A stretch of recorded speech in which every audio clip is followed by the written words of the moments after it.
Well, why don't you fill us in a little bit more about how you got to this point right now? Like, where did you start off, and how'd you get to where you're at now?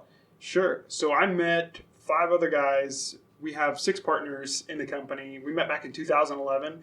We got together to throw $50 a month at the stock market and drink beer, and it was more the latter and less of the former.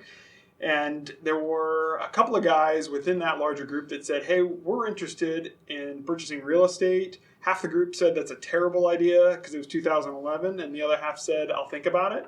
So we got together at Perkins. None of us knew the entire group. We knew individual members within the group.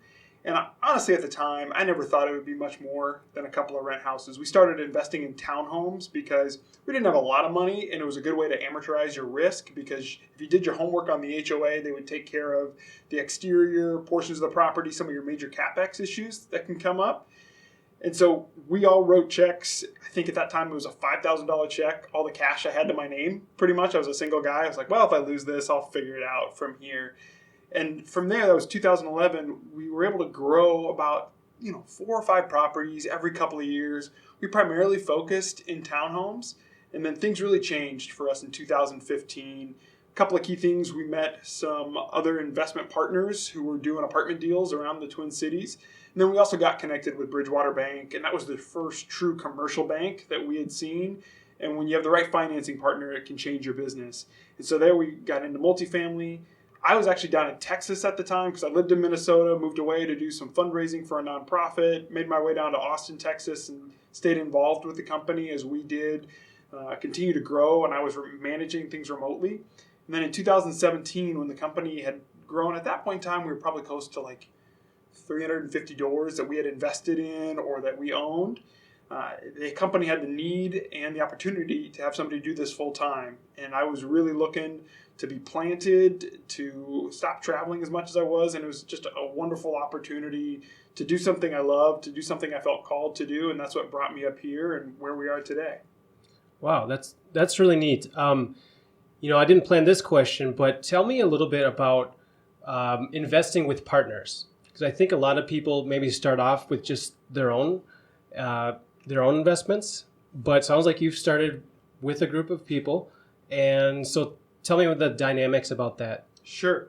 So there were 6 of us at the time. And it's funny that you asked that question, because that's probably the question I get the most is, how have you guys been able to get along for this amount of time? People are shocked that we haven't, gone to the mats over a $100,000 townhome. And in many regards, we probably have been lucky. We all met when we were pretty young. I think only 2 of us were married at the time. There were no kids. So you were willing to take a little bit more risks than you would be if you have 4 or 3 kids on your own and you're thinking about things a little bit differently.